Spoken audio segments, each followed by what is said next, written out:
Should we get you sat in your positions in your own time? No desperate rush, thank you. Right, we've got audio. I've lost the light there, so we're managing with that one. Amazing. Sorry, it started getting going into my light to the transformer, which isn't good, so I decided disconnect it. Yeah, disconnect it.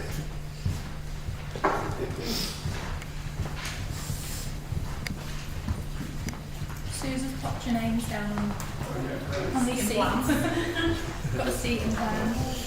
Oh, there's a seat.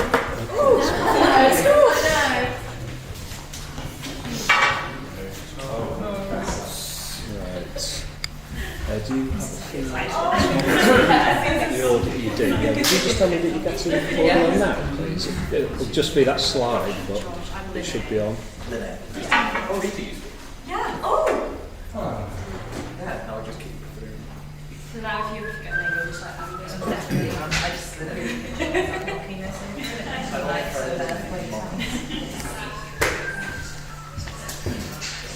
That's sick. It moves up and down. Oh, wow. Really slowly, so you have But it's still really cool. Good. Right. I think we're set. I'm not 100% happy. Just wanting but serviceable. We've got these guys. I can get to them and to them. The only problem is just with this lady, it's like profile. But I guess that's fine, isn't it? I can get into James, 2 shots. And then the wide shot. Just everyone, just a little tiny movement on it. We've got that. I've just been through a couple of things with these guys in a couple of minutes, just on breaks and one a bit too much and it's the trio off. That's what it's been mine quite a lot. Alright, okay. There's like the first sort of sentence is great. Yeah. And then you're like, oh, I'm still. Yeah, carry on. Yeah. I'm still here. Yeah. Oh, yeah. Okay. And then you just sort of go, yeah, yeah. You like So yeah, it'll be. Please, can we get a picture of it? Oh, yeah. Is that okay? Read it. Is it abstract? On you. Don't want to do a 0.5 next. There we go. Lovely. Thank you guys. How long have we got? We have 11 minutes. Oh, okay. How do I know when we're on? I'm just going to run through a couple of things with you all. You can all listen to this. So going off previous workshops, which a couple of you recognise faces. Josh, you're just like a fixture, aren't you? You're first. There is a workshop without Josh. The workshop just doesn't happen without him.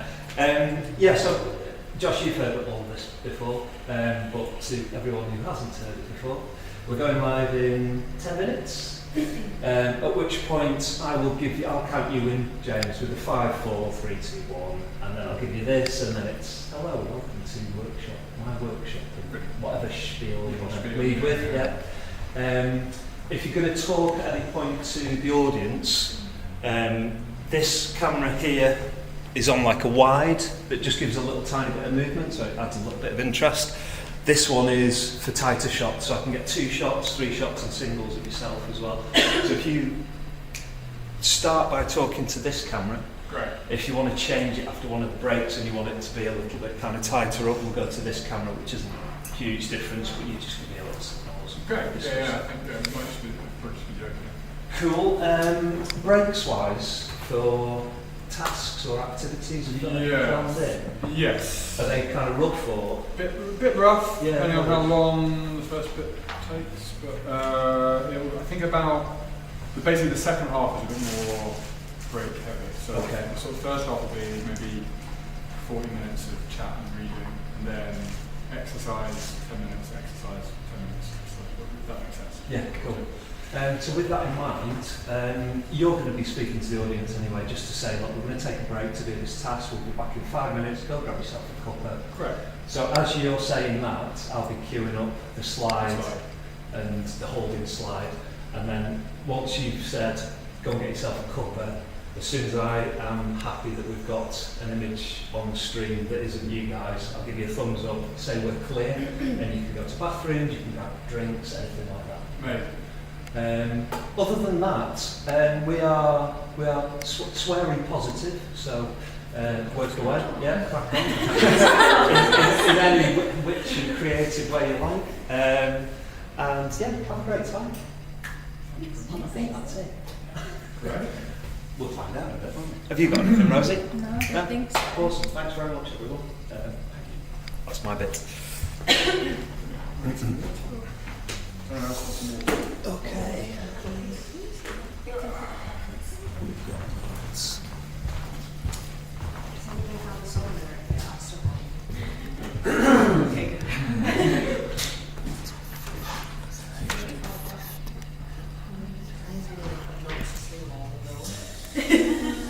Quick, 4 minutes. Okay. I'm sorry. You did choose that. I'm trying to think of one that's controversial. No. Can't say. Will it be like actually scoring my own? It's actually unrelated. That is super useful. Okay, great. Days, 6 Yeah. p.m. 9th of January, 6 p.m. Tap me on the shoulder in the last break and double Put a remind me. sign up. I'll write it down now. Thank you. The same at the front end of it as well, James. I'll count you in. I'll say, right, we're going live in 10 seconds, and then I'll go quiet and just give you a 4, 3, 2, 1, give you this, and that's over to you. Brilliant. Okie dokie. Cool. 8 minutes to live, folks. 8 minutes to live.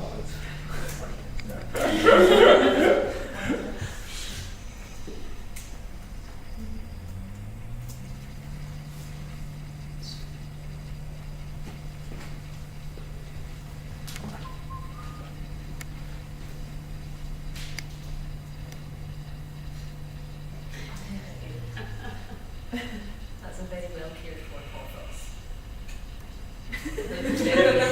Just very happy. Oh. Are you a gardener? I wish it was. Yeah. I aspire for you to be.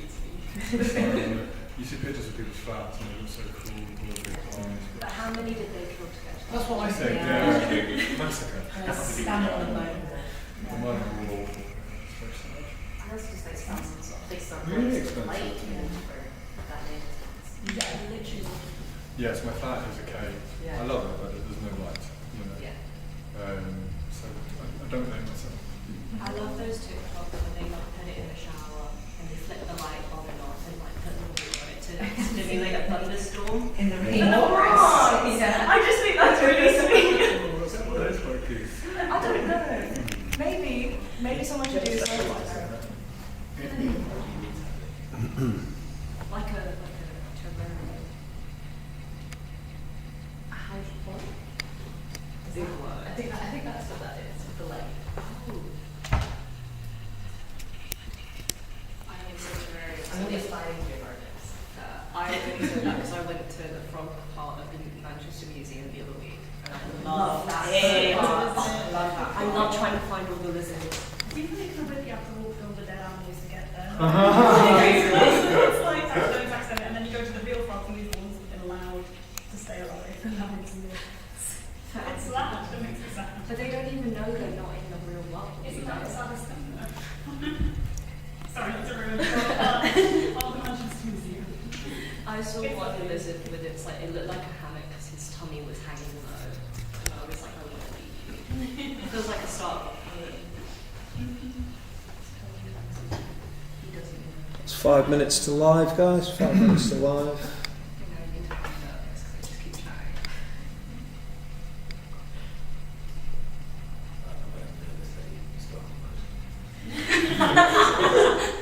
I think that would make me feel a lot better if you could. Yeah. Yeah, just drop some. That's actually it's quite fitting for a workshop actually as well. Yeah. Is everyone okay with reading as well? I don't need acting, I just need you can act if you want. Yeah. This might be great. Great. Yes, it's going on my audience.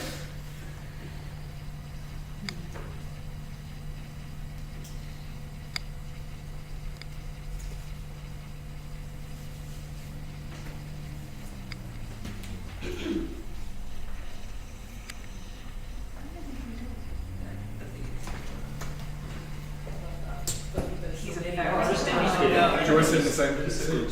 You know everything about them. No, not at all different seats, different perspectives. Who's have you done? Who's I've got most of them. He's the best. Yeah, who's the best? Friday Labour's really good, Chris Thorpe's is really good. Friday Labour's amazing. Yeah. That was on 5, that was on 6, 5 to 2. I've only ever met her once. We were both on the same retreat. It was a very weird place to meet somebody there. She read my play and then she knocked on my door at like the middle of the night and was like, that problem with your play, the answer is in the final line. And then she left and she just left into the woods. So I was like, thank you, Brian and Labour, yeah. Never saw her again. It was really magical, yeah. It was kind of amazing, yeah. You just the line. I had no idea what she meant. So, I don't know whether I fixed it, yeah. Maybe you dreamt it. Maybe like you had the answer in you. Yeah, it was, yes. Apparition. Yeah. She puts in the Sure, Jay. Yeah, you met Brian.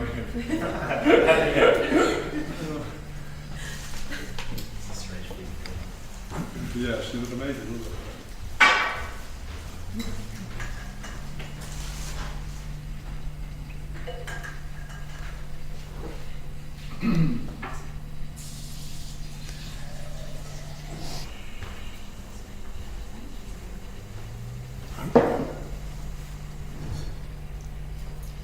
Okay, 2-minute warning. This is what newscasters do before they go live.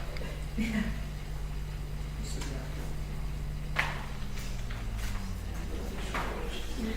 Yeah, you start anything else.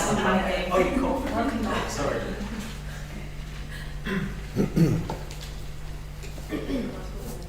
It's just like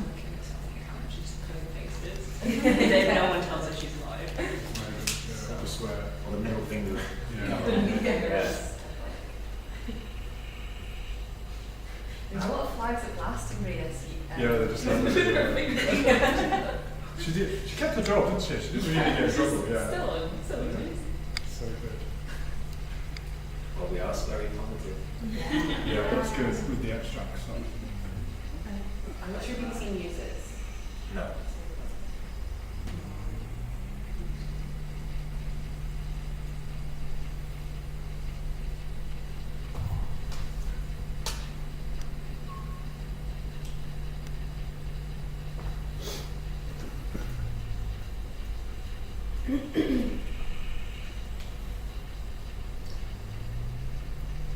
$60. Going live in 60 seconds, guys.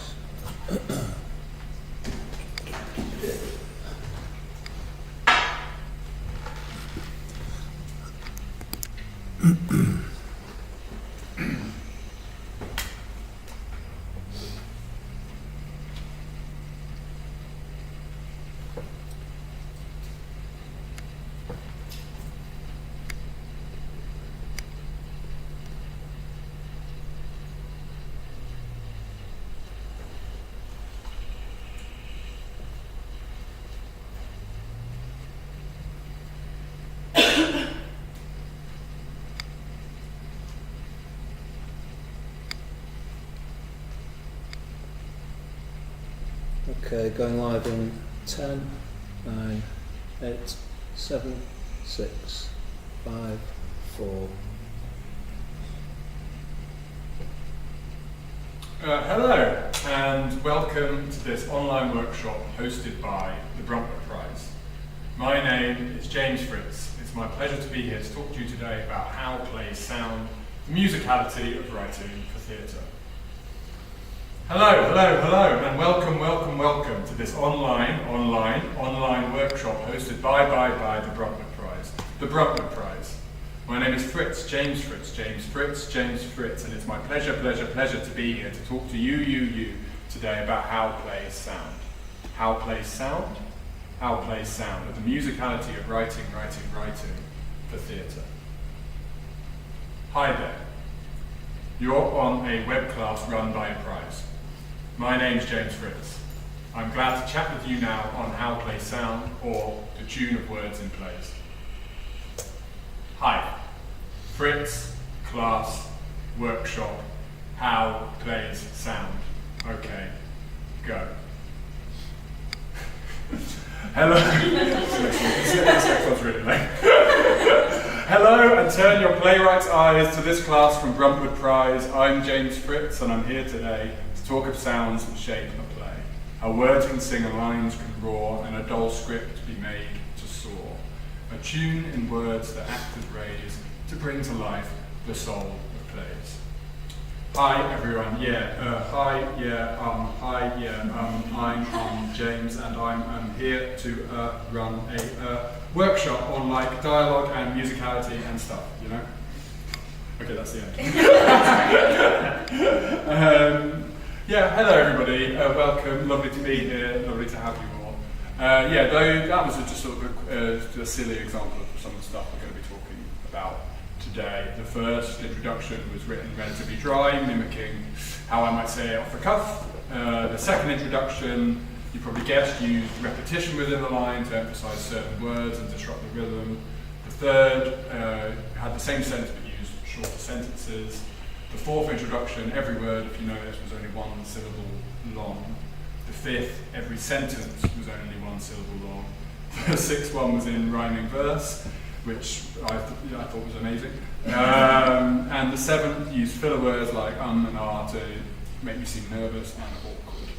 It's up to you guys to decide which intro is the one that better reflects me. I guess the point of it is, each of those bits of text had the exact same meaning. You know, I introduced myself, I explained what we were all doing here today, I explained who was hosting it, you know, but the feel of each of them was completely different.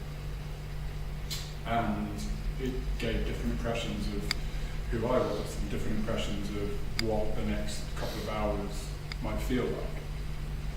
And that's why I want to talk to you today, I suppose. I want to talk to you all about what we hear when we watch plays. so much of what we teach about writing, I think, is all about the kind of foundational building blocks, you know, story, action, character, structure, form, you know, these things that kind of give your play their scaffolding. But I often think, and I think in terms of what I've been taught down the years as well, you're often not taught that much and you don't discuss much about sound and the way plays sound and how important a thing that is, I think. I suppose it's important to, like when I talk about how plays sound, we're largely talking about dialogue, you know, we're largely talking about the text that you write for performance, to give to performers, to then perform in front of an audience. But you're also talking about the silences in between. You're talking about the way you dictate things like rhythm, cadence, and humour, and tempo, and how you do all of that on the page. And like, we're also going to get into the kind of unanswerable, but I think like really magical question, which is like, why do some lines just feel right? And I think, you know, we're all writers, everyone in this room's a writer.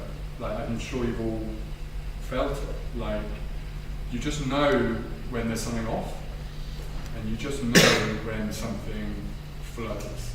And it's a really, and I think one of the reasons why it's not taught that much is because there aren't easy answers. It's a really fluid idea. What sounds really great to one person doesn't necessarily sound, it's exactly the same as music, doesn't necessarily sound great to another person. But there are little things we can look at, and we're going to look at, I think, that might try and deconstruct some of why that might be. And like how maybe we can get into that kind of famous like flow where the things coming out, the dialogue coming out, it feels right, it sounds right. That in mind, we should probably all introduce ourselves to everybody at home. So we'll do a quick round of introductions, if that's okay. If everyone could give their name, preferred pronouns, and as an icebreaker, I'd love to hear your favourite song lyric. We'll start at this end, why not? Hi, I'm Rosa, she, her. My favourite song lyric is from one of my all-time favourite songs, Night Shift by Lisa Dacus. Oh yeah, I love that song. And it's titular. You've got a 9 to 5, so I'll take a night shift. And I think she's such an incredible, like, lyrical lyricist. Yeah, poetic. And I just, think it's amazing. Am I right, can you say that again? You've got a 9 to 5, so I'll take the night shift. Amazing. Thanks very much. Hello, I'm Billy. I use they them pronouns, and I found this really hard because I'm a lyrics person. The one I'm going to go with is very simple. It's a Tom Waits song. Picture a frame, and the line is just, I'm going to love you till the wheels come off. Which is very sweet. And it became a bit of a like family thing now, where like we sign cards with it and stuff like that. Oh, that's so nice. I'm going to love you till the wheels come off. Thank you. Hello, I'm Charlotte. My pronouns are she, her. And my favorite song lyric has to be, I think, some moments last forever, but some flare up with love, love, love. And that's a song by The Mountain Goats, and it's called Love, Love, Love. Some moments last forever. But some flare up with love, love, love. Some with love, love, love.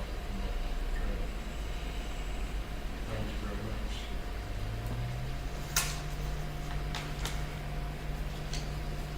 Hi, I'm Frankie. My favourite lyric, I think, is from Lover You Should Have Come Over by Jeff Buckley. And I think it is probably All My Blood for the Sweetness of Her Laughter.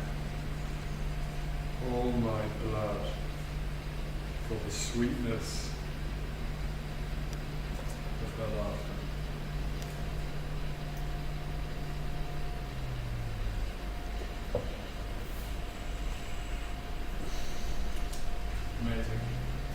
Hi, I'm Lene, they, from a letter to my 13-year-old self by Labor Day, and it's keep on going with your silly dream. Things are prettier than they may seem. Right. It's just so simple. Your dream. Your silly dream. Your silly dream. Things are Prettier than they may pretty. seem. Not like for you to write. No, it's great. Yeah, no, it's great. It's great. It's important to get them right as well. You hear the pretty is better than whatever I stupid thing was. Hi, I'm Josh.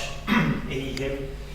And mine's a bit long, so don't feel the need to write it all down. But from 5 years, David Bowie. It was cold and it rained, so I felt like an actor. I thought of Ma, so I wanted to get back there. Your face, your race, the way that you talk. I kiss you, you're beautiful. I want you to walk. Amazing. Do it again. Really? Yeah, please. It was cold and it rained, so I felt like an actor. And I thought of Ma, and I wanted to go back there. Your face, your race, the way that you talk. I kiss you, you're beautiful. I want you to walk. Amazing. Thank you. We'll come back to that one. Hi. Hello, I'm Molly, she, her. My lyric is Spring is coming with a strawberry in its mouth. It's the title of Caroline Projects. Caroline Pollock. Spring is coming with a strawberry in its mouth. Yeah. Just nice and hopeful. Really nice and hopeful. Lovely image as well. I'm writing to remember now, sorry. Oh, yeah. Thank you very much. Thank you. Thank you very much, guys. Yeah, I wanted to start with that because I think there's something really useful in song lyrics when it comes to us as playwrights, in that lyrics, by their nature, have to have a specificity to them because there are so many elements in play, and we can hear as kind of music listeners since pretty much the day we were born, most of us. We can hear when something's out of time, or doesn't fit, or doesn't chime with the music. And so they can all, you've all provided such a wonderful example of how they're all doing what we do, which is provide imagery and metaphor and story, like so much story and detail, but they're doing it within these kind of constraints, which are really necessary. And I think, like, if I get you guys to take away one thing from this session today, it's to start thinking of yourself as musicians. And I'm sure some of you are, some of you aren't. I'm a terrible musician. I can't sing. I've never really been able to play an instrument. But I think one of the great misconceptions that people have when they talk about teaching dialogue and they think about writing dialogue, and I'm sure you've all come across this and all had your own journey with this, is that you can get quite hung up on the idea that what you're writing should sound real in some way, should sound or mimic the way that real people talk. And real speech can be fascinating to listen to, it can be so gripping to listen to. But on stage often, not always but often, it quite quickly becomes uninteresting unless it's serving something else. Because when we step into a theatre space, we're all engaging in a metaphor and we're all buying into that metaphor. We go in and we understand that what's going on stage isn't real, that they're pretending that it is, and we're going to let them pretend that it is. And that's a really, really important bargain. And so anything that helps elevate that bargain makes us feel comfortable as an audience. And so dialogue, I suppose, and more broadly text or performance, has never, really, in all its thousands upon thousands of years of history, never really been about mimicking the way we all talk. Because we know the way we all talk, and we see it every day, and what we want to see is something that feels like the way we all talk, which is a totally different thing. And it's really, really, really interesting. And the best example someone once gave me is, you watch so many things where the courtroom scene is the most dramatic bit of the story. Because of course it is, the stakes are so high. The stakes and the turn of plot and what's on the line, and also you have people who are professionally articulate in the British system. You have barristers who are supposed to be the most articulate people in the world, and they're summing up an argument, which is great for a dramatist, because you can sum up the arguments and you can have these sort of flares of language. But if you actually read court transcripts, or if you go and you sit at the Old Bailey, it's so boring. It's really boring, and even the sort of best millionaire barristers in the world, it's technical and fudgy, and it's not like, To Kill a Mockingbird. It never is. And so there's a sort of thing there where it's like, okay, but all of the things I just said are totally true. The stakes are incredibly high. There's massive shit on the line for everybody in that room. The revelations are ghastly. Another really good example, and so the getting closer to the truth is about mimicking that, or at least finding the feel of those rooms rather than mimicking them exactly.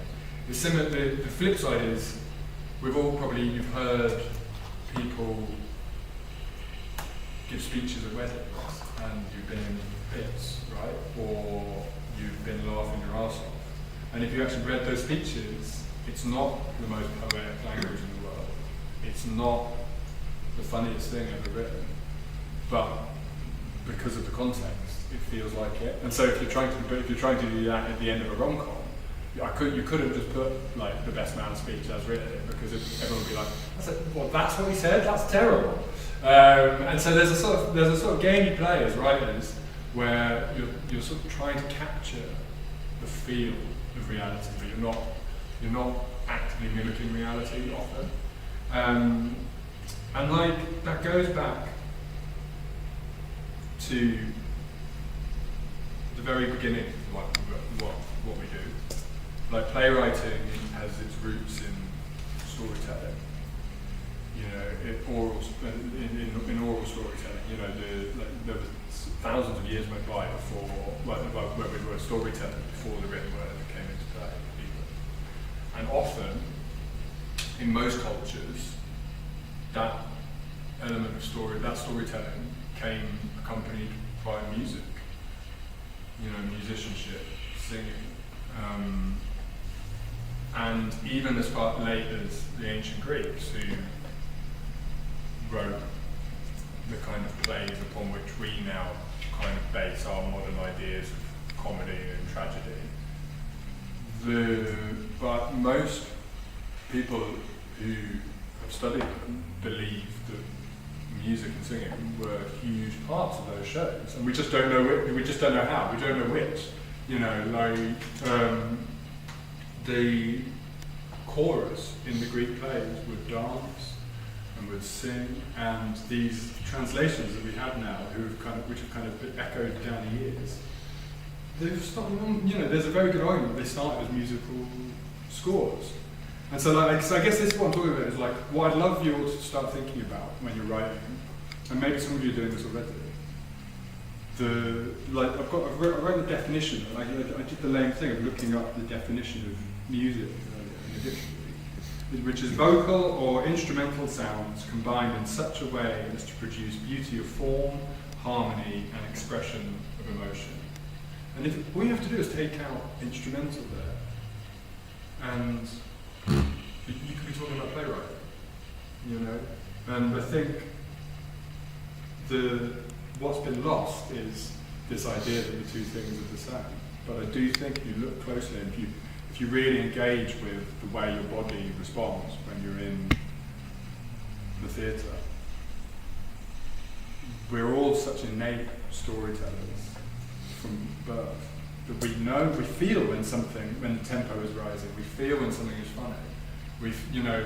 It's a sonic thing. It really is. These things trigger responses in us. And so I think at its basis level, yes, you're telling a story, yes, you're putting together 3-act structure, yes, you're coming up with characters in dramatic situations, but at its very basis level, what you're doing is writing a score for performance. And I think once you start thinking like that, it can really free up the way that you write. And I suppose if you think about dialogue as music, then what are your instruments? Do you know what I mean? And it's actors, performers, collaborators. It's the people who pick up your play and go, oh, okay, great. I'm going to say this way. And there's a sort of thing, and you probably all come across it, where you talk about an actor being good with text. A lot of people say, oh yeah, they're a great actor, they come in, they're really good with text, they have a really good first read of a text, they're very good with text in hand. All this sort of stuff, and it's like, what does that actually mean? What does that mean? And I was really thinking about it as we were preparing for this today. It's like, the closest thing I can compare it to is a pianist, musician that can sight read, and sees a score. And they might not be able to give a kind of bravura, standing ovation, concert hall performance of it off the bat, but when they sit down and they play it, the feel of the thing will be right there. And really great actors can do that, but in order to do it, they need cues from us. And do you know what I mean? And so every decision we make about what we put on the page is in some way guiding that performance, and is in some way teaching the person who's picked it up. Oh, okay, this line, the rise and fall needs to be in here, or the stress needs to be on this syllable, or their mind is running away with them, so there's no punctuation here. So the speech goes on and on and on and on and on and on and on and on and on and on and on. And it's all of a sudden, when you start tuning in, you're playing them like an instrument, and they're using their voice like an instrument. And so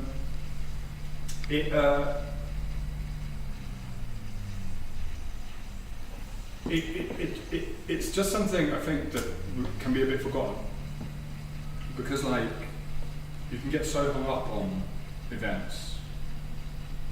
Does the plot make sense? And it's only when you get in a room, you're like, well, why? I don't really know why that line feels off. Or I have it all the time. You get it in rehearsal. The actors stumble at the same point every time. Have you ever had this? Any of you? They'll stumble at the same point every time, and they'll be like, no, don't worry, I'll get it.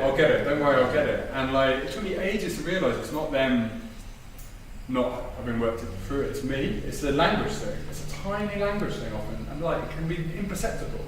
It can be the wrong syllable in the wrong place, or the wrong word, or a double meaning somewhere, or something that's just a bit hard to shout about, and once you get that out of their way, they're off. And and I just think it's the most satisfying thing in the world when you hit upon it, and it's something you can never really work out until you get in the room with actors like that.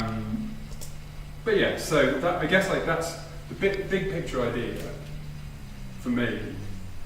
Dialogue is music.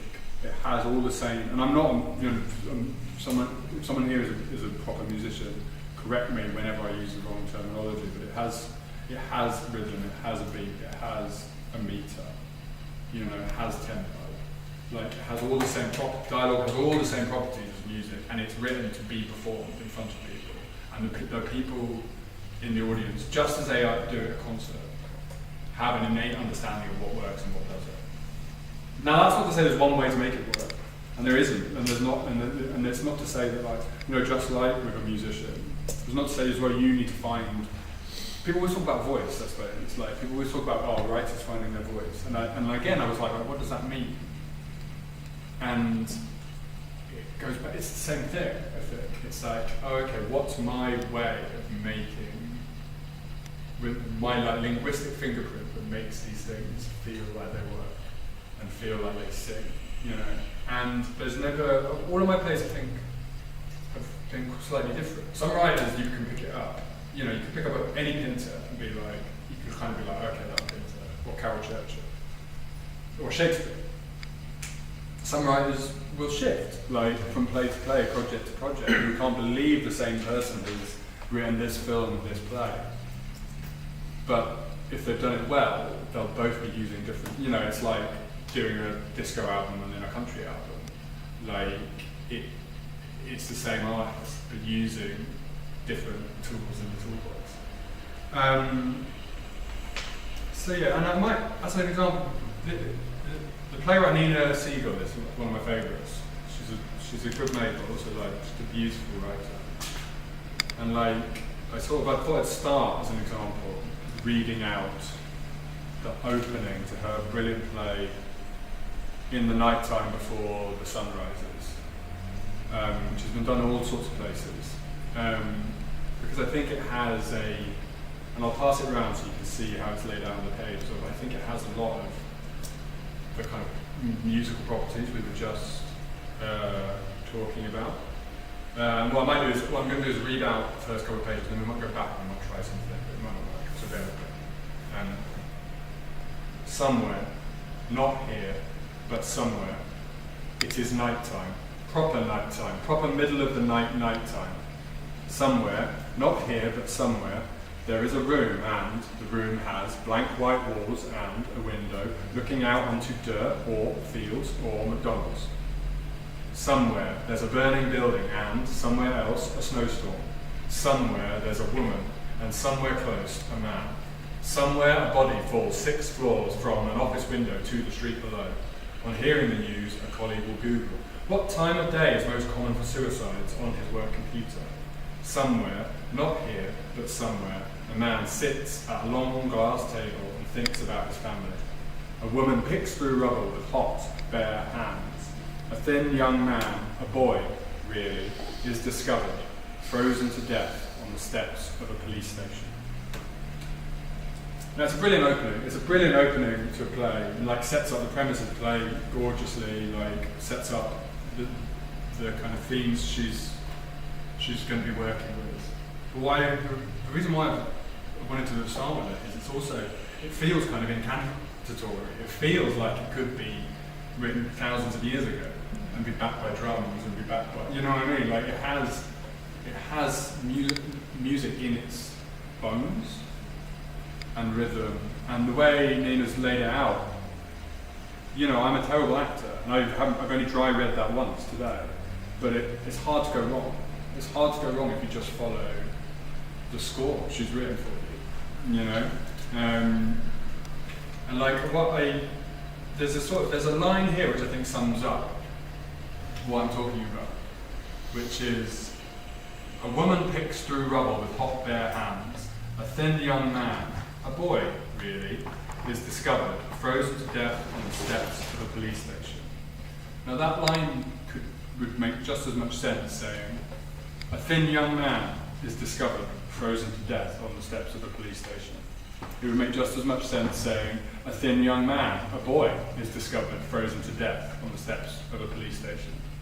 But a thin young man, a boy, really, is discovered, frozen to death on the steps of a police station. There's a build, that really is not doing anything dramaturgically at all. But it's doing something rhythmically, and it's doing something that feels so satisfying to say. And then when you look at it, but if you look at it on the page, that section, it looks like a staircase. Each line is progressively longer because the rhythm is built in. And she does little things like this all over this play. It's a really, really beautiful play. Anyone who hasn't read it should look it up. Moving from a beautiful play to a less beautiful one, which is one of my early ones. I'm going to give you, in a minute, I'm going to give you the opening to one of my first plays, which is a play called 4 minutes, 12 seconds. And I'll explain why I'm sharing that one with you a bit later. So be nice. But there's a sort of thing that makes people human, which is when they think about human intelligence. One of the things which makes human intelligence unique is the relationship we have to patterns and spotting patterns and ascribing sense to random patterns and ascribing story to random patterns. And that's exactly what we do in music. Music is at its basis level, it's just pattern sound. You know, and it's exactly the same when we're writing for performance. Like we're just making noises, right? But the noises happen in the right order, and patterns are sort of described to them by the people in the audience, and suddenly sense starts to be unraveled. Like the best way to describe it, I suppose, is like if you think about most, not all, most songs, the structure goes verse, chorus, verse, chorus, and like that happens because it's like, you know, in 3 minutes it's teaching you something.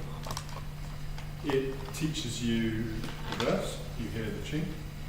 It then changes things, it plays you the chorus. Then, just when you've learned the chorus, or think you've learned the chorus, you go back and you're like, I know this, okay, I've heard this before. And that's where the sort of satisfaction to it comes. And then by the end of the song, you become an expert in the whole song, because that's the way you listen to things, and that's the way you process information. And it's exactly the same with building a city. It's exactly the same. Like, there's a thing with rhythm and repetition, which I, you know, as we'll see, I overuse in my writing, but I find so satisfying because it kind of brings the audience along with your characters, and it like it can like do so many things. It can elicit gasps, or it can often derive humour, like things that aren't funny in the slightest, if repeated in the right way, become really funny, you know. And it's a sort of linguistic tick that I just find so like alluring when I'm writing. It's like wow.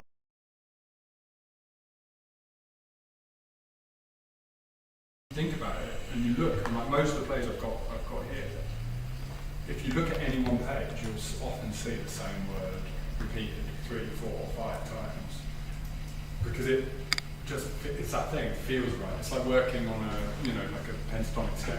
You know, you've only got 5 notes. So you're using those 5 notes in different orders, and all of a sudden the repetition of those notes and the repetition of phrases becomes really satisfying to listen to, and it's exactly the same. It only works when it's intentional. When we like accidentally repeat something accidentally, it doesn't sound great. But when we deliberately put in a repeated word, when we deliberately call back to what's gone on before, when we deliberately write the word deliberately, it feels very satisfying, you know. Okay, I'm going to pass out a couple of copies. Is anyone up for reading? You have to play a married couple from Croydon, but you have to do the accent. Yeah. Great, thank you.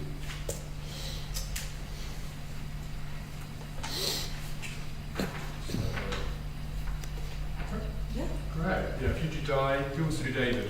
First hand up. Yeah? Great. Thank you very much.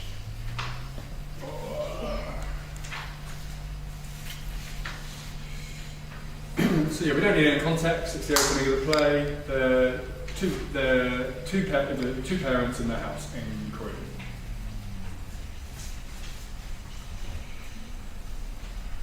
This is Jack's shirt. Yeah, There's blood down it. there is. Blood on his shirt. No flies on you, are there? Where is he? Now, Where is he? in his room. Is he okay? He's fine. There's blood on his shirt. He had a nosebleed. It's a nice shirt. A nosebleed. A nosebleed. No, he didn't. How do you know? You don't get nosebleeds. Well, this time he did. A gusher. Tell me what happened. A gusher. Tell me what happened. Diane. David. Do you really want to do this now? He was jumped by some lads. Oh my god. Coming out of school, nothing serious. He was fighting. Nothing serious. He was He fighting. didn't do anything. He says he didn't know them. Who were He they? says he didn't know them. Some lads from St. Thomas's. Picking on posh kids. He ain't posh. He wears a blazer. They make him. St. Thomas's don't wear a blazer. And that makes him posh, does it? You know what it's like. He's fine. Bloody nose. Nothing to write home about. Nothing to write home about. Worse things happen at sea. Jack, come here, would you? Leave him. I want to see if he's alright. He's embarrassed. Embarrassed? What he's got to be embarrassed about? Well, it's embarrassing, isn't it? You said that to him. No, I would never. We should call the police. Tomorrow. They attacked a schoolboy. He's hardly a schoolboy. He's 17. From what he says, they were around the same age. It's kid stuff. I don't know. They'll laugh at you.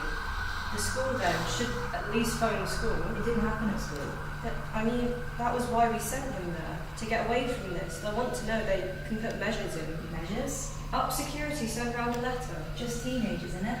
Teenagers fighting with teenagers. Happened when we were at school. Or happened when his kids go to school as well. Circle of life. This ain't Lion King. I know. It's West Croydon. I'm well aware of that. Your son has been attacked. You might not give two shits. I do give 2 shits. You might not give 2 shits. I give a lot of shits, but I do. I knew once he got to this age living around you here. can't blame the area. I can blame the area. I can blame the area, and I'm calling that school, and I'm making sure that they do something about it. He's my little boy. I don't care about how old he You is. go again. There I go. There I go.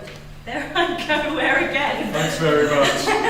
Deliberately ended on that very difficult to say line. That was brilliant. Thank you. Well read, guys. I'd like to go back to the first page again. And if we could hear it, so that one's marked page 2. If we could hear it again, and I want everyone to listen to just have a think about the use of syllables in that first page. This is Jack's shirt. Yeah, There's blood down it. there is. Blood on his shirt. No flies on you, are there? Where is he? Now, Where is he? in his room. Is he okay? He's fine. There's blood on his shirt. He had a nosebleed. It's a nice shirt and nosebleed. Correct. Thank you. What did anyone notice?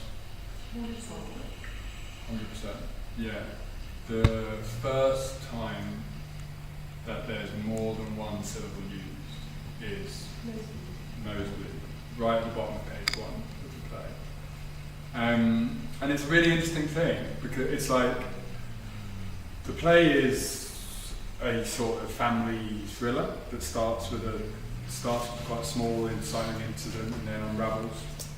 And what I wanted to do, consciously or not, is start on a front foot where you're kind of ratcheting up tension. And this is a full disclosure, and I think we'll get to this. Like the reason why I wanted to use this play and not maybe one of my later ones is because I wrote a lot of this on instinct in a way that it's quite hard to get back once you've done it once or twice. But this one sort of, because I was inexperienced and I hadn't really had anything on before, it kind of poured out of me. But I think that's so useful in terms of like, okay, there are so many, if I wrote this section we just read now, it would probably be about a third of the length. Because I'd be like, that can go, that's not pushing the plot. And actually, reading about it's actually such a shame, because there's something very pleasurable about the back and forth. But there's also something great, I think, in that first page of, it's like a machine gun.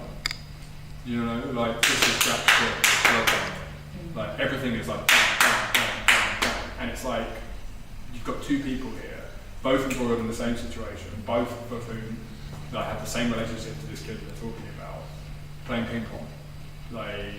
And it's a duet. And instantly you're like, okay, great, I understand loads about what this play is. I understand a bit about their relationship. And they're sort of, as far as anything I've written, they're dual main characters, really. And so this opening scene starts on that premise. And so it lets them sing with each other. They're both singing the same sort of tune. They're both using the same linguistic tools. They're both talking in this quite clipped, monosyllabic manner. And and as you said, the first word that breaks that is nosebleed. A nosebleed, and that's the inciting incident. The play's often running. There's something else to notice as well, I think, on that first page. Actually, let's hear it again. And this time I want you to listen to and see what you can note down, as many repeated words as you can. This is Jack's shirt. Yeah, There's blood down it. there is. Blood on his shirt. No flies on you, are there? Where is he? Now, Where is he? in his room. Is he okay? He's fine. There's blood on his shirt. He had a nosebleed. It's a nice shirt. A nosebleed. Amazing. It's quite hard going at that pace. Did anyone manage to get a count on it? There's a lot of bloodshed. Yeah. Where? Yeah. Yeah. There's a lot of I got 4 shirts, 4 he's, 3 bloods, I think, and there's also 2 nose bits at the end. And so there's a sort of, and like, what it does there is, it does that thing I'm talking about. They're both they've both got like, you know, the same 20 words in a box, and they're both spitting them each other in different order, and sometimes the same order, but in a different context.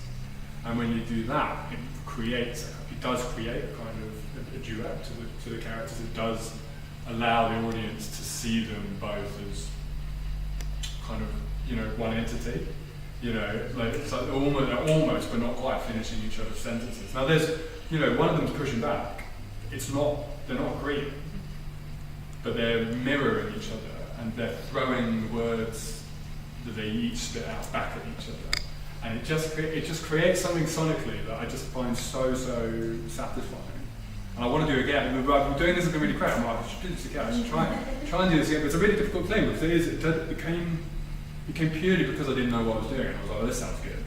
And actually, like when you go on, I mean, I massively overuse it. You know, like the tell me what happened, the gusher. Tell me what happened. Like, you know, they attacked a schoolboy. He's hardly a schoolboy. Embarrassed. What's he got to be embarrassed about? Well, it's embarrassing, isn't it?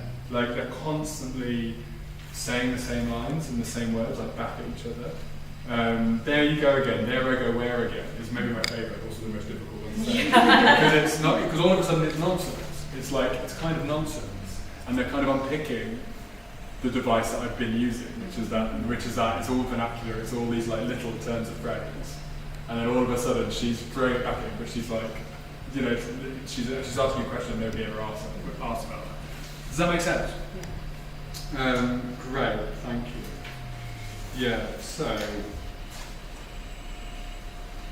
we've got time. I'm going to show an even more extreme example of this, which is one of my favourite plays of the last few years. It's an American play called Is God Is, which is sort of mock western, mock revenge thriller, but it has an incredible relationship with language, and like in a similar vein to what I did in 4 minutes 12 seconds, but even more extreme. 4 minutes 12 seconds is about a married couple who start together like this, and the process of the play is gradually moving them apart like this, so that by the last scene, the way they're using language is really different. But in that first scene, it's exactly the same because there's a symbiosis there. Is God Is about 2 twins. 2 identical twins on a revenge hunt. And there's an amazing thing she does where like their lines are all, especially in the early part of the play, are almost indistinguishable from each other. It's like you're watching 2 actors play 2 sides of the same whole. And like there's just a tiny excerpt that in the very first scene that I'd love someone to read. Maybe if you two just read from Got a Letter with Some News in It down to the bottom of the page, if that's all right. Got a letter with some news in it. Big news. Letter from who? From Mama. From who? From Mama. Who, Mama? Our Mama. We got a mama? We do. Great, can you read it again? Got a letter with some news in it. Big news. Letter from who? From Mama. From who? From Mama. Who, Mama? Our Mama. We got a mama? We do. And again, please. Got a letter with some news in it. Big news. Letter from who? From Mama. From who? From Mama. Who, Mama? Our Mama. We got a mama? We do. And twice the speed. Got a letter with some news in it. Big news. Letter from who? From Mama. From who? From Mama. Who, Mama? Our Mama. We got a mama? We do. And again. Got a letter with some news in it. Big news. Letter from who? From Mama. From who? From Mama. Who, Mama? Our Mama. We got a mama? We do. Brilliant, thank you. I won't read it again. It's been really well read, thank you. That's the inciting incident of the play. That's the most important bit of plot in the play. That letter kickstarts everything. And it's told in this way, it teaches us sonically so much about it. So much about this mirrored life that they've been leading. But it's also so satisfying to hear. It feels like, and the more you guys read it, the more we take it away from its context. It almost feels like a sort of, you know, someone playing the drums or something. Like there's a sort of like, it's like it becomes musical in a way that I just love. And it's all to do with repetition. It's all to do with limiting the notes they're allowed to play with. And then some characters you'll find, or some scenes, or some plays that you're working on, you'll find a real benefit from having as many notes available as possible, and being expansive, and long, languorous phrases and words. And some will be staccato and limited. And both can be so satisfying to watch. There's no one right way of doing it, but what you do have to do as writers is understand what modes you're working on. Because instantly we hear, as an audience member, when something's discordant, or when something feels off, or feels like it's there by accident. And you get happy accidents, which are amazing, but like when something feels like it's a wrong note in a song or in a play, it just for an instant takes it out. And like, yeah, that's just such a pure example, I think, of somebody whittling it down, and just knowing precisely what they want to do with the rhythm of language. But, you know, there are lots of options available to us.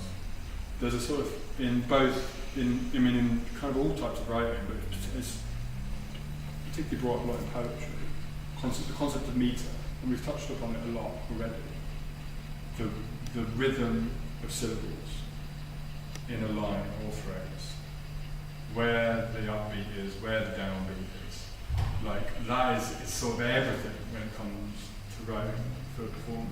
Like, the most famous, obviously, is the one we're all taught at school, is Shakespeare wrote in. Anyone? Thank you, yeah. I was like, oh my god, maybe never, yeah. Shakespeare wrote in iambic pentameter. How does that go?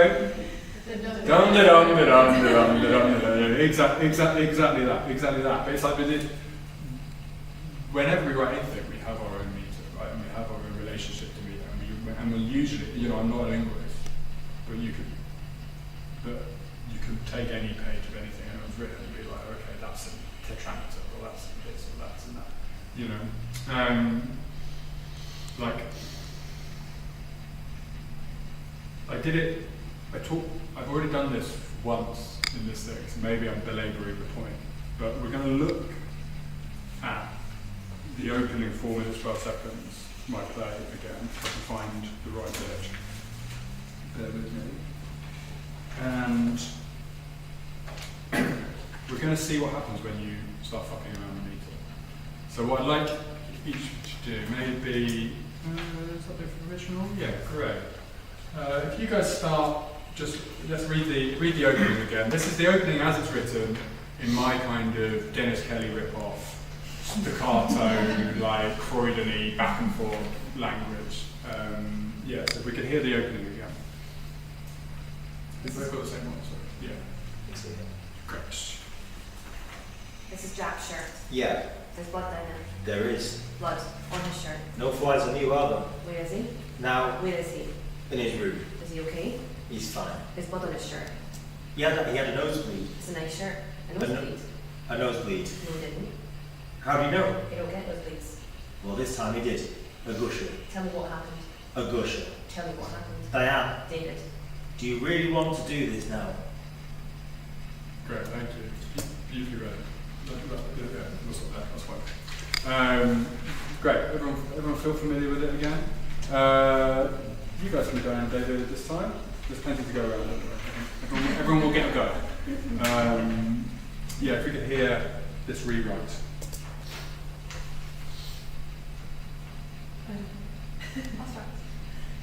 This shirt, it's Jack's. I'm sure it's Jack's. Is it, yeah? That is his shirt, I think, yeah. And look, David, there's blood all over the front of it. Blood. You're right, no doubt about it. There's blood all over it for sure. Blood all over his new shirt. Oh, look. Not a lot gets by you, does it, Diane? No flies on you. In a good way, I mean. Where is he? I haven't seen him all evening now, I come to think of it. I don't know, actually. I think he might be in his room, yeah. How's he doing? Is he okay? Is he hurt? Don't be silly, he's totally fine, no need to worry. There's blood all over his nice new shirt, and I don't know where it came from. I think he said he had, what do you call it? A nosebleed. He said he has a nosebleed. He said that to you on his nice shirt. That's what he said. He said he had a nosebleed. That's what the boy said. He definitely didn't have a nosebleed. I know that much for sure. Thank you very much. Great. So what I did there was I took each line on the first page and I matched it in terms of plot and action, beat for beat. They're talking about the exact same things in each line. But what I did was doubled or trebled the amount of syllables in each line and let them waffle on a bit. Like, how did it feel? How does it feel different? Like, what changed? Like, yeah, I'd love to, like, yeah. Feels like comedy. It does, doesn't it? Yeah. Yeah. The tension's gone. Yeah, there's a lot less tension, right? They seem a lot more bumbling. Yeah. A lot more like they're stepping on each other's toes a bit. You know, the stakes of the situation feel less urgent, which is maybe fine. You know, and then maybe that's the play it's going to become, or maybe I start dialing it up later. But it definitely, the arse kind of drops out of it, as opposed to the like, this is Jack's shirt. When you're like, fuck, okay, that must be important. Like, I don't know why, but it must be important. Whereas when they're like, oh, I don't know this or that or this or me, but you know, like, or don't you, Diana? But it's like there's a sort of there's a looseness there. We're like relaxing into the play in a way that is really interesting. Okay, this one. Who wants to go next? Should we just go down the line? Great. You guys can be Diane and David with this one.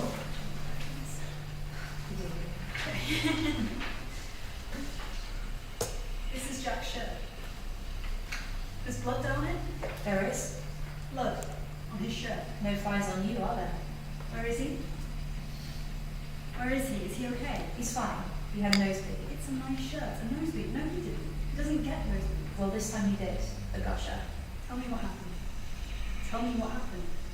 David. Great, thank you. No one work out what I've done with this one. More naturalistic, maybe? Taking out a lot of David's slides. Exactly, yeah, that's exactly it. It's so interesting because it absolutely feels more naturalistic because of that. What I've done is made it less of a duet. I'm still playing two instruments, but I'm just playing one a lot more on this first page. And yeah, it instantly puts David on the back foot. It does make it sound a lot more like the way that conversation would probably go. Yeah. Diane's following her thought a bit more. It's a lot less dialogue. Yeah. But there is sort of something that is less urgent about it as well, I think. And it feels like a quieter play. Because both characters are being really noisy right from the off. Brilliant, beautifully read, thank you very much. Great, actually this is, you two haven't read this together, haven't you? Let's do this one.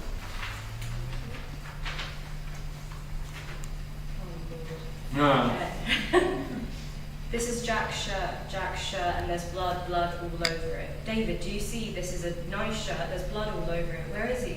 How did it happen? Is he hurt? Is he injured? I want to see him. What happened? Tell me what happened. A nosebleed.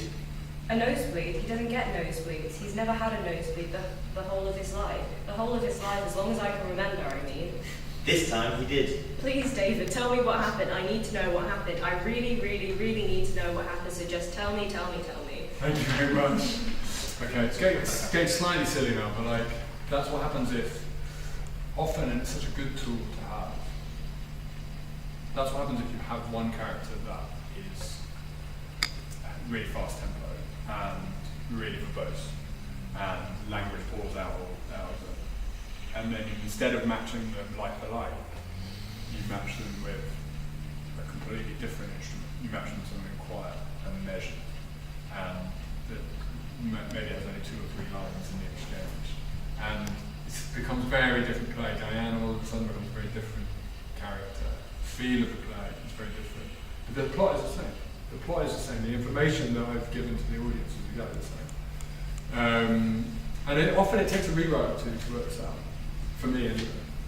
I will start again and start again. Hitting those same terms of plot in those scenes, but playing around with rhythm and sound. This one is, I think, just because I wanted to show off. Who wants to do this one? Let's start here again. Why not?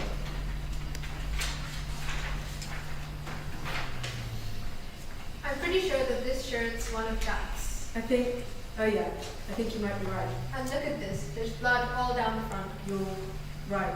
I know, there's blood all down his shirt. No flies on you, are there, my sweet Diane? Where is my boy now? Tell me where he is. he's in his room. Is he okay? He's fine. There's blood all down his shirt. He had a nosebleed. Brilliant. What was that one? I feel like I'm cheating because Yeah, please cheat for the group. Yeah. I am very It was an iambic pentameter.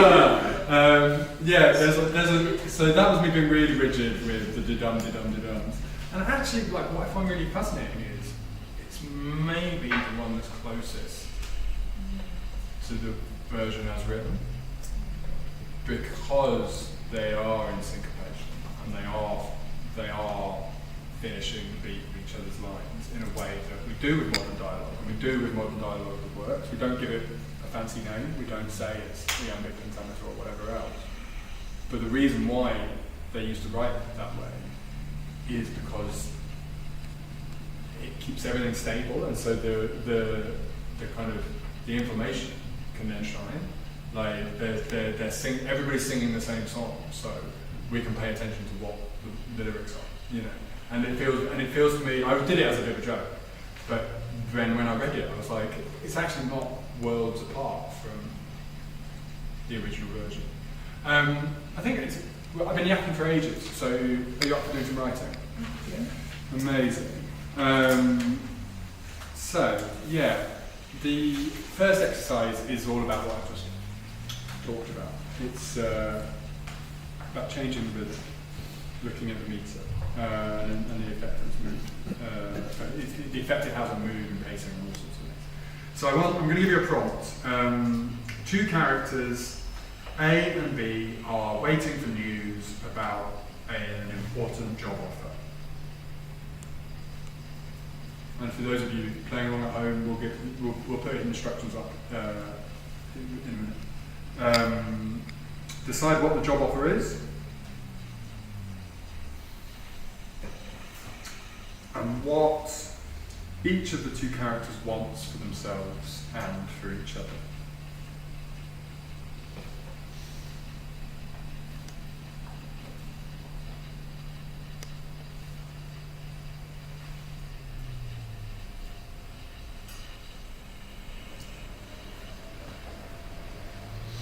Make a decision.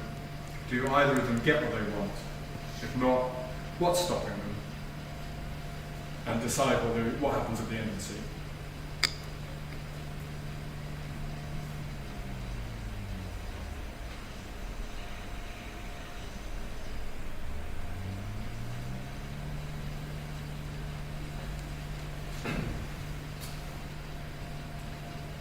Everyone got a rough idea of the shape of their scene?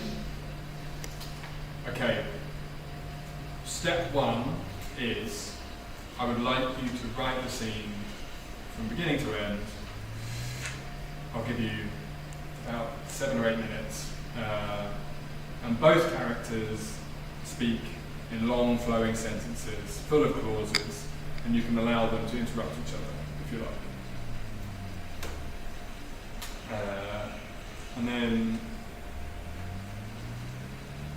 step 2 after that is I'm going to get you to go back and rewrite the scene, but using really precise, short, staccato, monosyllabic sentences.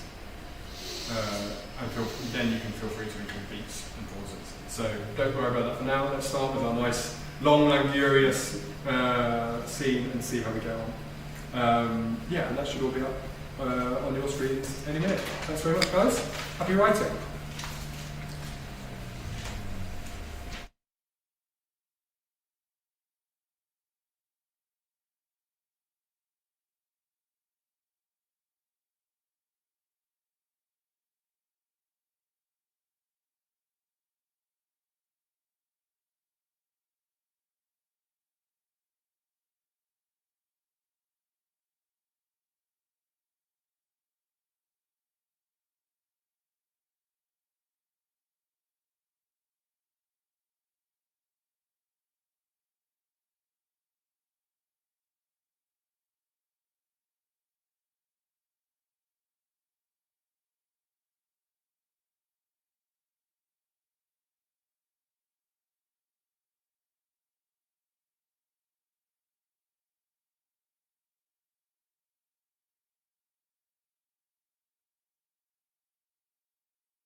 Hello everybody, welcome back. I hope you had a nice writing time, toilet break, tea break, dinner break. Lovely to have you all back with us at the Bromwood Prize online workshop talking about how plays sound and the musicality of dialogue for theatre. How are you guys? Good writing? Yeah? Fun? Great, yeah, before I might get one or two of you to share, but how did it feel doing the two scenes back to back? Did you discover anything? Did one feel more fun than the other? Did you like the way around that was? Would you prefer to do one than the other? Yeah. Tell me thoughts and feelings. It's quite useful, didn't it? The long form, just the exposition, fleshing out what you want to do and how you want to say it, and then doing the kind of one syllable shorter. Then you start to work out their relationship, like how their actions are moving through the scene. I don't necessarily feel proud of either of them, but I think there's like just exploratory exercises that are both really useful. Yeah, I think there's something about it's a sound factor of life, but there is something about having to overwrite that is inevitable. Because it's like someone described it once to me as you need the lump of clay, right? It's so hard to write like the Is God Is super spare but super detailed thing unless you kind of know what you've cut away. Yeah, so I think that's really interesting. I found the first one quite hard just in terms of like I feel like the overwriting of points and I was like, they would just interrupt now. Yeah, so right, I you're was forcing like, them, I yeah. was like, I'm going to say this thing and it all feels really weird, and whereas the second one just felt so much more like the relationship just felt so much clearer. As a writer, are you naturally more drawn to sort of short rhythm? Was one more out of your comfort zone than the other? I think so, yeah. I think the longer form kind of. Yeah. It's really interesting. I'd be exactly the same. If I can or can't. Well, often that's not the best thing to do. I've always been the same. And there was certain lines that were definitely funnier the longer they were. Yeah. In a way that was kind of surprising, where it was like, oh, actually, that somebody's being really nasty, and it's fun to have them draw that out rather than just go through a simple jab. No, definitely. You can learn. You can learn loads about a character, I think, from the way that they talk and the sort of how long they go on for as well. And so often I've cut people because it doesn't make any sense. Then I'm like, oh, I can't miss them.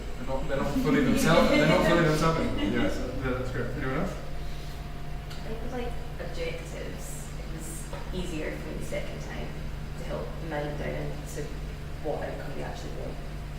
Whereas I felt like the first one, kind of like you said, I felt like I was getting away from what it was that they actually wanted.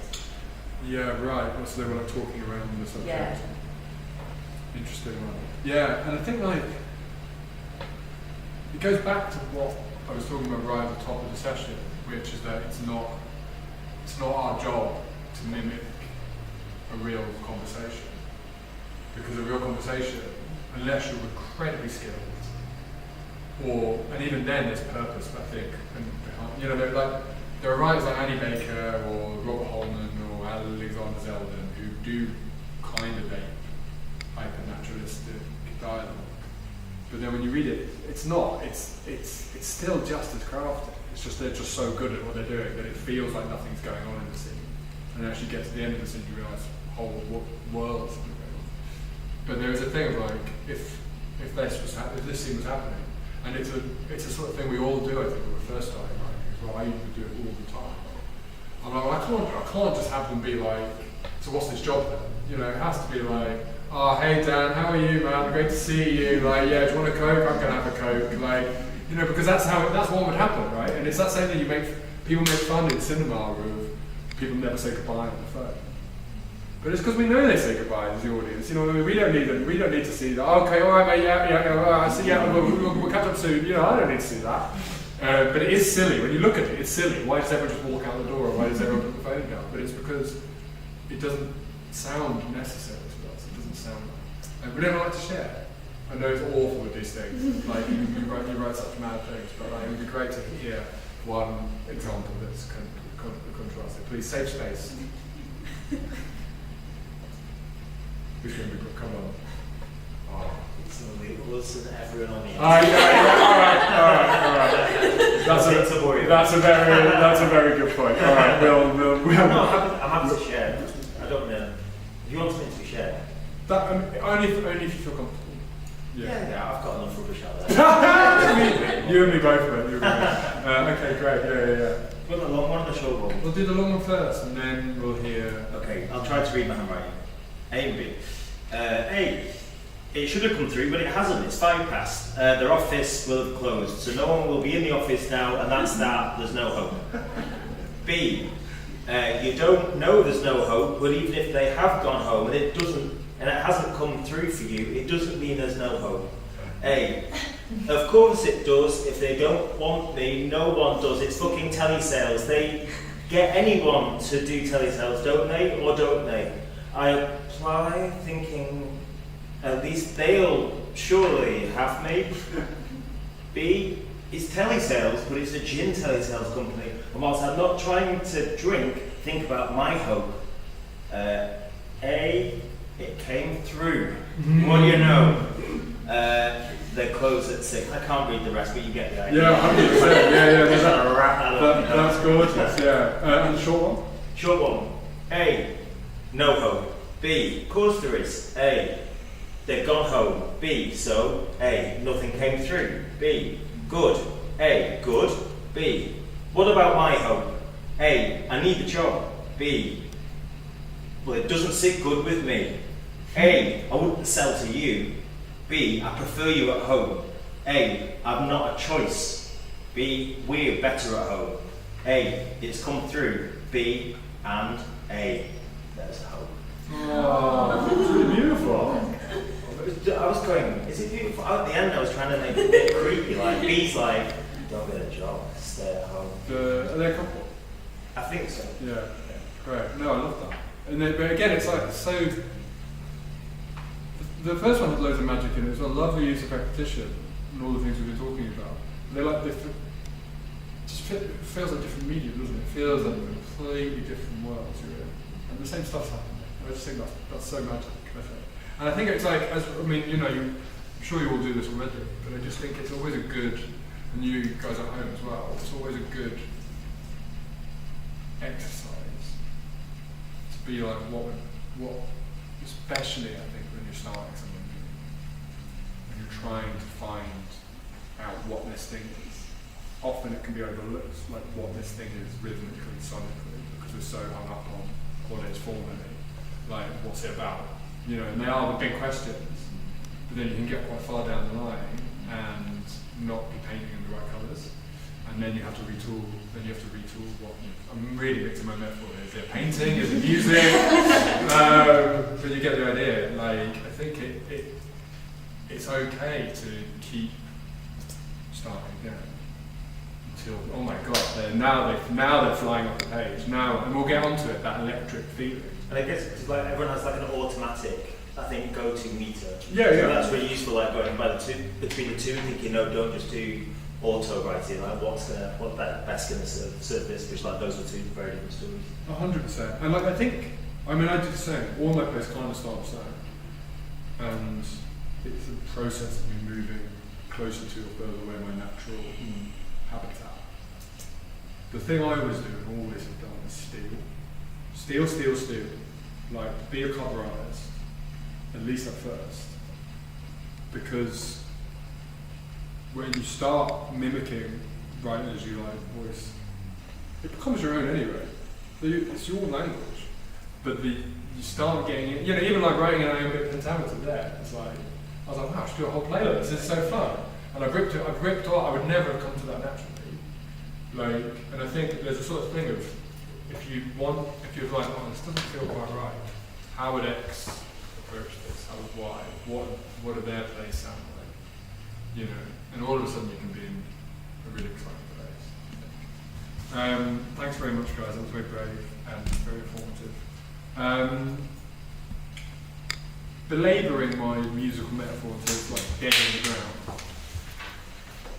We touched on it a bit when I shared the rewritten examples of the opening of 4 minutes, 12 seconds. But I think I've talked a lot about how a play sounds. But actually, especially further along the line you get, different bits sound different and need to sound different as well. There needs to be changes in time and rhythm. There needs to be changes in feeling that these things inspire.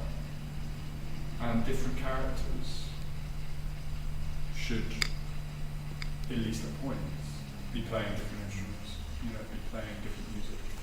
Because that's where the complexity starts to come in, and that's where the thing stops being. That first thing we all read that I wrote at 4 minutes 12 seconds, I'm really proud of. But if the whole play had been like that, the play would never have gone on, I think, because we get it. They're great. They're bickering back and forth. They're repeating each other. There's a sort of, and I think that took me a long time to learn. I'm going to share with you another scene, quite a different scene, but similar in some ways from my latest play, which is a play called The Flea, which is the first time I've done a big historical thing. And it's a kind of big, very different to the sort of family thriller set in Croydon that we started with. It's a big kind of royal conspiracy thriller that starts from kind of ground level and works its way up through the class system to Queen Victoria and then back down again. And the scene we're going to read is one of the scenes in the kind of middle of the play that features Queen Victoria and her son, the Prince of Wales, Bertie, to his friends. Can I have a volunteer to be Victoria? Who would like to be Queen Victoria? Oh. Yeah, great. And who would like to be Bertie, Prince of Wales? Yeah, great. Either end as well. This is good. And so for context, we'll read the whole thing, and then we'll talk a bit about why we're reading this particular scene. But for context, at this point in the play, Bertie's son, so Victoria's grandson, has been caught bound to rights at an illegal homosexual brothel in Fitzrovia. And Bertie has done his best to kind of keep a lid on it, but has just received a telegram out of the blue saying that his mother, the Queen, wants to meet him for lunch. And then we sort of smash cut to these two at their dinner table. Take it away, guys. Well, I must say, I'm hot. This is nice. I'm sweating, spending time together. Smell me, I'm sweating. Mother and son. Open the window. It's freezing outside. What is this? It's disgusting. Do you want something else? It looks like someone sneezed. How's the garden coming along? I don't want to talk about that. Well, how are things going for Salisbury? I don't want to talk about that either. You're always so nosy, Bertie. Always burying your snout in other people's business like a big, fat, truffling hog. Well, like I said, this is nice. My wife sends her love. Still boring, is she? And the boys, Ellie and George, they're both well. Are they? George is enjoying his new posting. And Eddie? No issues? No. No problems? No nasty rumours floating around? I don't know what exactly. Are they true? No, of course not. Look, Mama, whatever you might have heard about Ellie, I don't want you to worry. I do worry. Because I'm taking care of it. That's what worries me. Plans are in motion. Plans. Measures are being taken to make sure that this gets no further. But if they're only rumours, Yes. and not true, then why do anything at all? I don't. I mean, people will say awful things about you all the time, Do they? the most horrible things, and we don't pay any heed to it. I say maintain a dignified silence. Yes. Well, that's one way to approach it, but... Put our fingers in our ears and say la la But la of course, la, an la. alternative plan of action would be to stop these rumours getting out of hand to save there being any sort of stain on Eddie's reputation. This man, Arthur Somerset, he works for me, which means there are things we can do to ensure that he keeps shum. Things you can do. That's right. Let the man alone, Bertie. No, He can't prove anything, of course not. so let him alone. Except maybe Except he can. Perhaps there might be an ounce of truth, a smidgen, to which part? a few of the different constituent parts, but I don't know for certain. This brothel Yes, and the boys. perhaps. So when you said the rumours weren't true, Mm-hmm. what you meant was They are, in fact, true. Yes, I say this marmalade is rather nice.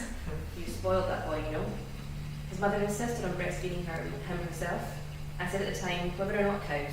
But of course, nobody listens to me. I've only had about 100 children. You know, we have to do something to protect his reputation. I don't know that. Mama. I don't know that. I don't see that we have to do anything actually, because if your son has been foolish enough to behave like this, It's just high spirits. to break the law, Rambunctiousness. the law of this land, then let him deal with the consequences. Very funny, yes. I'm not laughing. Mummy, come now. This is no joke. The consequences here would mean disgrace, arrest, even prison. Think of the press. If Eddie is arrested, then the scandal it would cause. The boy is just letting off steam. That's all. If you just let me take care of it, No, I'm sorry, Bertie. I can't allow it. you'll destroy his life. You should have thought of that. Don't you have any feeling for your grandson? All right then. All right. What about me? What about you? There's a worry. A slight worry that if the police start looking too closely at this Cleveland Street business, if they follow the money, that they might find some suggestion that I may have had some small part to play in setting it up. I need more jam. Look, I didn't need. More jam. Someone came to me and said, wouldn't it be good if Eddie always had somewhere safe and private to go, where the law couldn't, where he wouldn't be. And I thought that sounded like an excellent idea, so I told them to go ahead. And they came to me and they said, we found this chap called Hammond and this house in Fitzrovia, and we need a down payment, and all I was doing was trying to protect him, protect the family. But then a series of unfortunate events, a series of actually quite unlikely coincidences, meant that somehow we found ourselves in a situation which is just not very fair, but, well, say something, will you? Bertie, I don't see this lightly. But sometimes I wonder whether in all the world there is a mother who is more continually disappointed in her child than I am in you. Do you know, the moment you were born and they first handed you to me, everyone told me how I would be overwhelmed by emotion, connection and love. About how the moment that the doctor passed you to me, I would feel the presence of God. And in the months I was carrying you, I looked forward to that moment every day. But when it came, when they passed you over, I couldn't feel anything. Beautiful. Beautifully read, guys. Thank you very much. Focus on. I wanted to read that one, and we'll look at two different bits, I think, to explore. There's something going on here where they're both, and Bertie is desperately trying to sing in one key, and Victoria won't let him. Victoria is the most powerful woman in the world. She dictates the rhythm of the conversation. She sort of smashes through like a tractor every time he's trying to get a similar back and forth going that I had in that first example we used from 4 minutes 12 seconds. And when they do repeat each other, it's always on her terms. And so there's sort of something I think really useful about giving people distinct voices and distinct ways of using. And it's a relatively similar language, they're of a similar class, they're of the same class status, they speak in similar ways. But Bertie, at least in the first half of the play, there's a sing-songness going to what he's trying to talk about. And Victoria is just like, no, I'm hot, what's this, who said what, it's disruptive.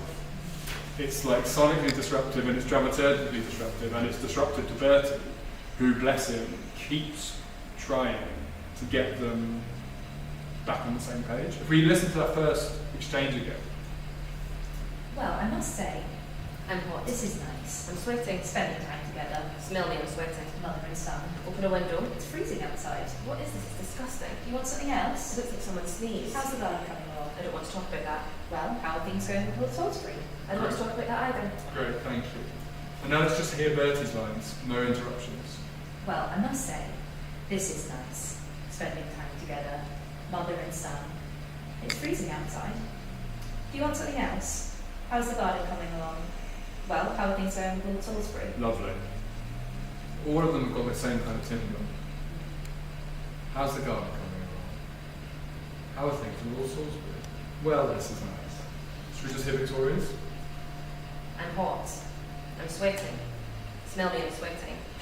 Open a window. What is this? It's disgusting. It looks like someone sneezed. I don't want to talk about that. I don't want to talk about that either. Great. And it's flat. It's closing the sentence down. It's not da da da da da da, it's da. And when you put those two things together, it's really fun. It's really fun because all of a sudden there are two scenes going on at once, and one character is just desperate for there to be one scene going on, but he can't help it. because they're so out of sync and she doesn't like it.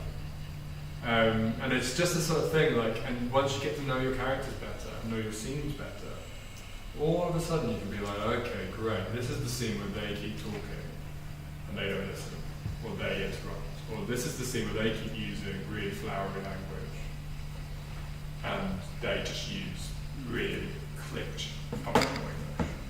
Or this is this, you know, like, there are so many options out there. And your characters, I think, will shift and shimmer with it as the play goes on in different scenarios. And it's about you kind of putting together that orchestra. And the more characters you add to the scene, the more exciting it becomes. And when you start writing choral work, or you start doing a dinner, you know, 5 people around a dinner table, or 10 people in a room, you're like, okay, this is the voice that always sounds like someone hitting the triangle. This is the bass drum. This is, you know what I mean? And all of a sudden it's like, it starts to make sense, both from character and a plot perspective, but from, it feels right. You know, the one word line will always sound better coming out of one particular character's mouth. You don't know what character that is going to be until you start writing it. But then you do, but then once you have them, it's great. And that one line, that one word can be as powerful, you know. And so it's like, yeah, it's just a lovely thing to start playing with, like, what happens when they start playing different music, and then they all come together and they all separate out again. Yeah, I think that's clear. I think we'll move on actually to our next exercise, which is along these lines. So the goal of the aim of this is to start thinking about the things I've just discussed, which is experimenting with different types of musicality in your dialogue in order to distinguish between characters and create tension or not between them. So the prompt I'm going to give you this time is a classic. 3 siblings, A, B and C, have gathered in the family home to decide what to do with their mother's ashes.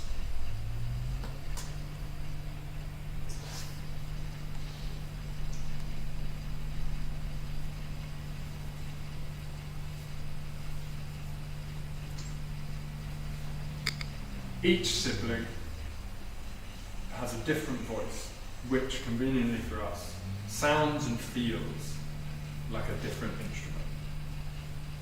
So I want you to decide what instrument best represents sibling A, what instrument best represents sibling B, and what instrument best represents sibling C.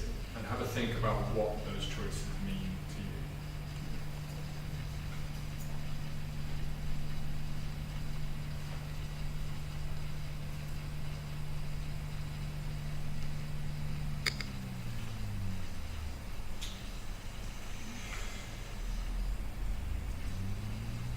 Once you've done that, decide which of your siblings speaks the most, which speaks the least, and which sits in the middle.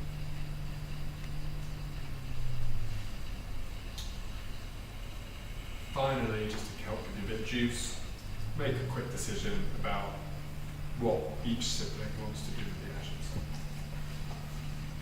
and who, if anybody, gets their way in the end.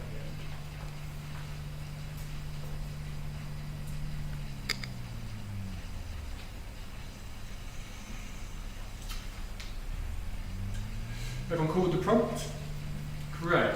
Now what I want you to do is write the scene between the siblings using the decisions you've made as much as possible. Try as much as you can to hear and imagine each instrument as you write their dialogue.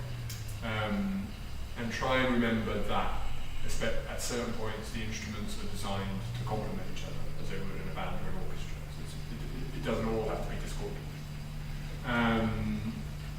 See how you get on with that. We're going to take 15 minutes if anybody wants to have a break at home. If you finish in good time, start again but change which sibling speaks the most and see what it does. So you can do it in the scene. And that's it. See you all, everybody, in 15 minutes. Thank you.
Hello, welcome back to our Grummer Prize workshop on how they sound. Did everyone have fun playing with their hastily put together band?